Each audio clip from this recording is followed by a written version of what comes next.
Okay, this is worksheet number 9. In question number 1, we have to find the ratio of average speed to the magnitude of average velocity of tip of a minute hand in 20 minutes. Right? So फटाफट clock बनाएंगे. Clock में ये होता है 20 minute, 12, 1, 2, 3 and this is 4. How much is this angle? 120 degree. How? 60 minute correspond to 2 pi 360 degree. A minute hand takes complete round in 60 minutes. So 20 minute correspond to 2 pi upon 60 into 20. On solving you will get 2 pi upon 3 which is 120 degree. Okay. Now how to find distance? Because average speed की अगर हम बात कर रहे हैं तो basically हमें distance चाहिए. So distance is your arc A B. So arc A B equals to theta into R होगा and theta is your 2 pi by 3 into R. What about displacement? Displacement means shortest distance A B length, right? So this is 120 degree. यहाँ से ऐसे perpendicular लेंगे. This will be 60 degree and this will be 60 degree. This is AB.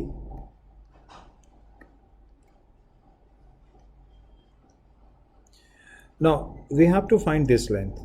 This is radius R. So clear है कि ये radius R sin 60 हो जाएगा. And therefore AB means 2R sin 60 means R root under 3. Sin 60 is root 3 by 2. So 2 will get cancelled. Now time is same for both speed and velocity. So average speed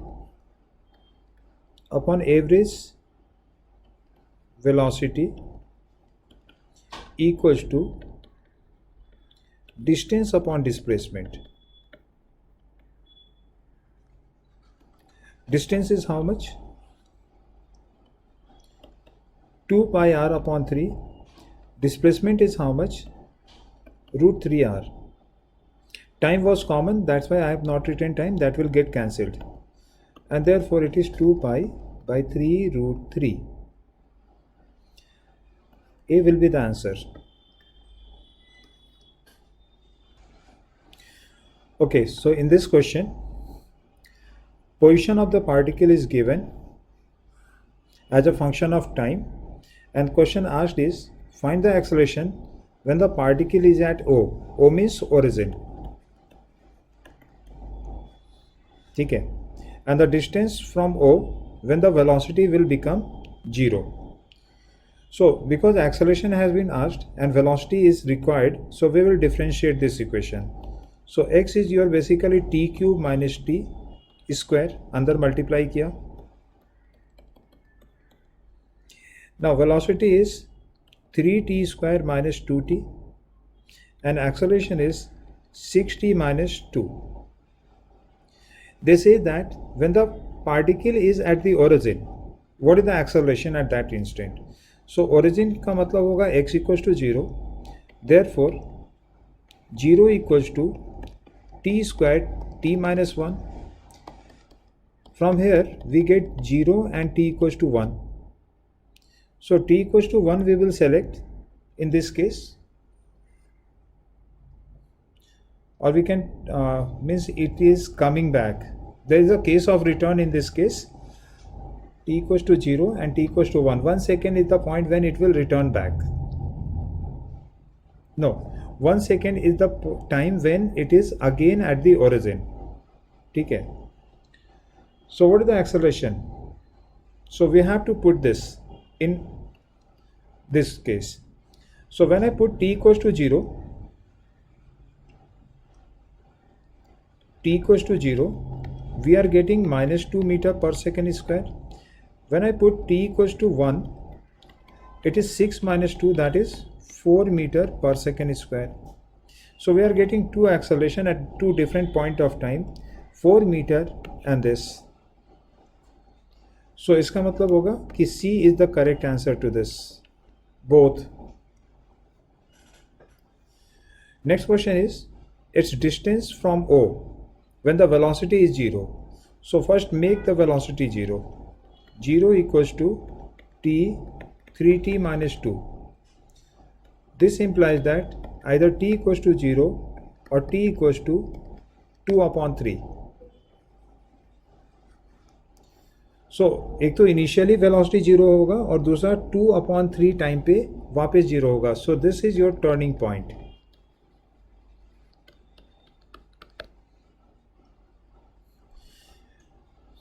Okay. So basically हमें पता करना है x at t equals to 2 by 3. तो main equation में put करो 2 by 3 whole cube minus 2 by 3 whole square. This is 8 upon 27 minus 4 upon 27, sorry 9, and 2 will make it multiply 3 from in the numerator and denominator. So we get 27 over here, 8 minus 12, that is minus 4. Okay. So because it is distance, अभी ये x equals to 0 है और यहाँ पे होगा x equals to minus 4 by 7, 27. So what is this distance? This is 4 upon 27. Also क्योंकि दो solution time का निकला था जब वेलोसिटी 0 होगा, तो एक खुद के ही पोजीशन पे होगा, मतलब t 0 पुट करने पे x भी 0 ही आ जा रहा है. तो क्वेश्चन है कि what is the distance of from O when the velocity is 0. तो एक तो O पे ही 0 हो रहा है तो डिस्टेंस 0 हो जाएगा, दूसरा -4 by 27 पे हो रहा है तो वहाँ पे डिस्टेंस इतना आ जाएगा. So answer will be both A and B in this case also. So in question number 4, distance from O when acceleration is 0. So you have to make acceleration 0, right? So see, A equals to 60 minus 2 given will make it equals to 0. So we are getting t equals to 1 upon 3 second. So at this point of time x कितना हो जाएगा? तो x equals to होता है t square t minus 1. So एक ही time निकल रहा है ना, तो बस यही टाइम यहाँ पे पुट करना है. सो x इक्वल्स टू आ जाएगा 1 upon 9 क्योंकि 3 का स्क्वायर हो जाएगा and 1 upon 3 minus 1. So we are getting -2 upon 27 metre. ठीक है, because again it is a distance, so it will be 2 by 27. So in question number 5 and 6, an automobile and a truck starts from rest. Initial velocity दोनों का 0 है at same instant. And automobile जो है ना वो थोड़ा पीछे है ट्रक से. ट्रक का एक्सेलरेशन है 2 मीटर पर सेकेंड स्क्वायर, ऑटोमोबाइल का 3.4 मीटर पर second square. Automobile overtakes truck after the truck has moved 40 metre. तो कितना टाइम लगेगा ऑटोमोबाइल को ओवरटेक करने में एंड शुरू का डिस्टेंस क्या था? सो ट्रक आगे है, ऑटोमोबाइल पीछे है. ऑटोमोबाइल का एक्सेलरेशन है 3.4 मीटर पर सेकेंड स्क्वायर, इसका एक्सेलरेशन है 2 मीटर पर सेकेंड स्क्वायर. इनिशियल वेलोसिटी दोनों का 0 है. This distance is d. ठीक है, एंड कह रहा है कि कुछ आगे बढ़ करके ट्रक से 40 मीटर आगे जा कर के कार ओवरटेक कर पा रहा है ऑटोमोबाइल को. ठीक है, सो एक तो ट्रक के लिए इक्वेशन लिख लो और एक कार के लिए इक्वेशन लिख लो और सिंप्लीफाई कर लो. इक्वेशन सिंपल बनने वाला है क्योंकि इनिशियल वेलोसिटी दोनों का ही 0 दे रखा है. तो अगर मैं ट्रक का इक्वेशन लिखूँ तो s equals to ut plus half at square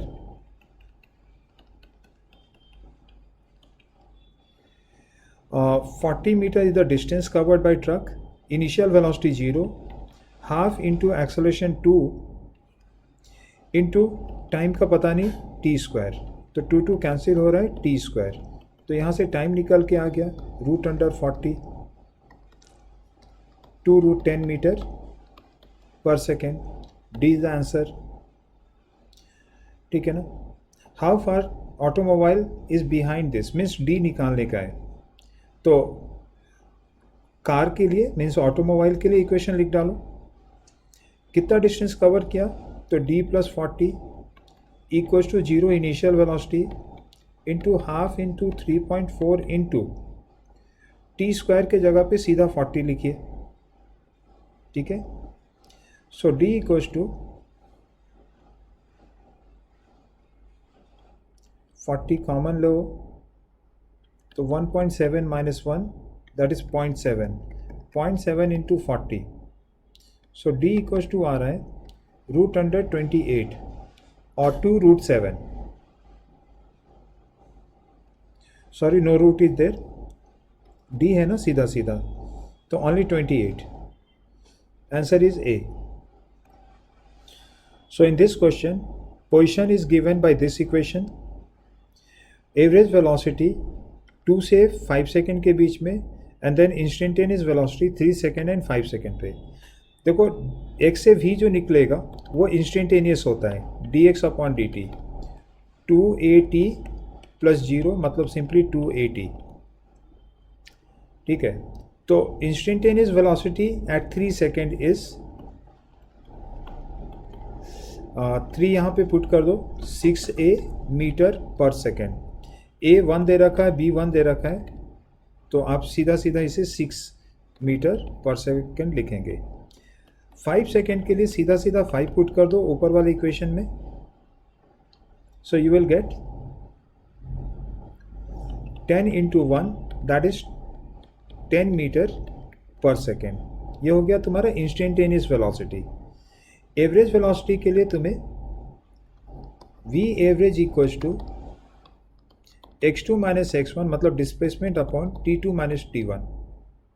it means कि 3 सेकेंड पे x निकालना है, 1 और 5 सेकेंड पे x निकालना है, ठीक है। आई कैन डू दिस, तो a के जगह 1 इंटू 5 स्क्वायर यहाँ पे पुट कर रहा हूँ मैं, माइनस प्लस b के जगह पे 1 minus 1 into 3 square plus 1 divided by difference of time that is 2, 5 minus 3, so 5 25 26 1 1 cancel हो जा रहा है, 25 minus 9 is 16, so 16/2 that is 8 metre पर second. This is the average velocity in this case. Instantaneous is this one and average is 8। In this question, car is moving with 90 km/h, ठीक है ना। सो 90 को 5/18 से अगर मैं वो करूँ मीटर पर सेकेंड में कन्वर्ट करने के लिए, so this is coming 25 metre पर second, okay. Suddenly driver applies a brake and constant retardation 2.5 का हो रहा है t = 0 पे। Find the displacement of car in 30 seconds। See, in this case, you have to check how much time it will take to stop, ठीक है ना। So you are given initial speed, retardation, and final velocity is 0. So using v equals to u plus at, just find the time. So 0 equals to 25 minus 2.5 into t. So t equals to आ रहा है 10 second. So your car will stop in 10 seconds and question asked is how much is the displacement in 30 seconds. So after 10 seconds, rest of the 20 seconds car remain at rest. 30 second में से पहला 10 second रुकने में लगा, बाकी के 20 second जो है वो कार अपनी जगह पे रेस्ट में पड़ा रहेगा, ठीक है। एंड देयरफॉर 10 सेकेंड का जो डिस्प्लेसमेंट है वही 30 सेकेंड का डिस्प्लेसमेंट होगा। Now use the formula v square equals to u square plus 2as to find the displacement. Final velocity 0, initial velocity is 25 square minus 2 into 2.5 into s. What is s equals to? ऐसा होगा, एक 10 यहाँ, 25 cancel हो रहा है. It is coming 125 meter. So this is the answer. So in question number 9, position is given like this and कह रहा है कि what is the value of t for which the position vector and accelerations are perpendicular to each other. Position vector is given, दो बार differentiate करोगे तो acceleration आएगा. तो first time differentiation is a cos का डिफ्रेंशिएशन माइनस साइन टी, फिर t into sine theta है तो यहाँ पे लगेगा प्रोडक्ट रूल, ठीक है ना. तो t का डिफ्रेंशिएशन 1, तो साइन टी रहने दिया, फिर आएगा प्लस t को रहने दिया और साइन का डिफ्रेंशिएशन करेंगे, that will give you cos t whole bracket i. This was only on x axis. Likewise you have to go on y axis. तो a रहने दो, ये साइन का differentiation cos t minus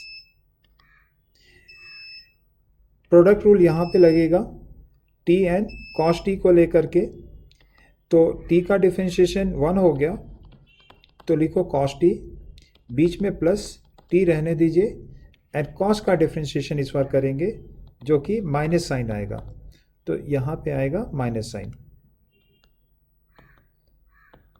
like this into j cap.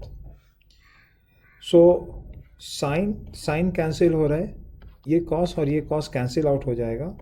So v equals to a t cos t i cap, minus minus plus दूसरी तरफ भी, तो a t sin t j cap. ये हो गया velocity. Now will go for the acceleration which means dv upon dt.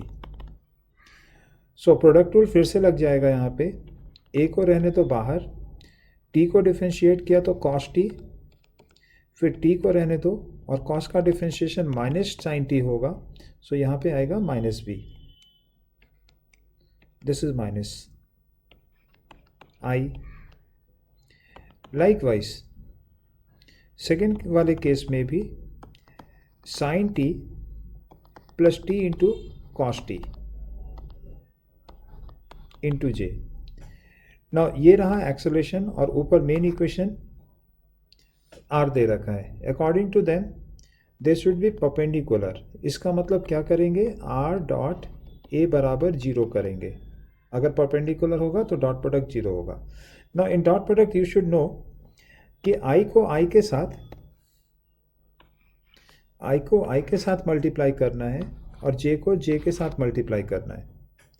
तो जब i को i के साथ मल्टीप्लाई करेंगे तो आ रहा है a स्क्वायर, उसके बाद ये पूरा टर्म इस पूरे टर्म के साथ मल्टीप्लाई होगा.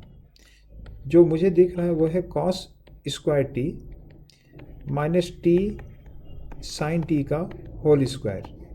क्योंकि यहाँ माइनस है, यहाँ प्लस है, बाकी सब टर्म सेम है, तो a plus b into a minus b equals to a square minus b square. Likewise you see here it is plus and here it is minus and rest of the terms are same, right? Therefore it is a square sin square t minus t square cos square t equals to 0. a square बाहर, यहाँ पे sine square है और यहाँ पे cos square है, plus sign के साथ है, तो ये हो गया 1 माइनस टी स्क्वायर कॉमन, तो आगे भी sine square plus cos square 1 हो जा रहा है, इक्वल्स टू 0 आ जा रहा है. So from here t square equals to 1 and t equals to plus minus 1, लेकिन हमें तो प्लस 1 ही लेना है, माइनस 1 का कोई मतलब नहीं है. सो this is the answer. This is the time when velocity when position vector is perpendicular to acceleration.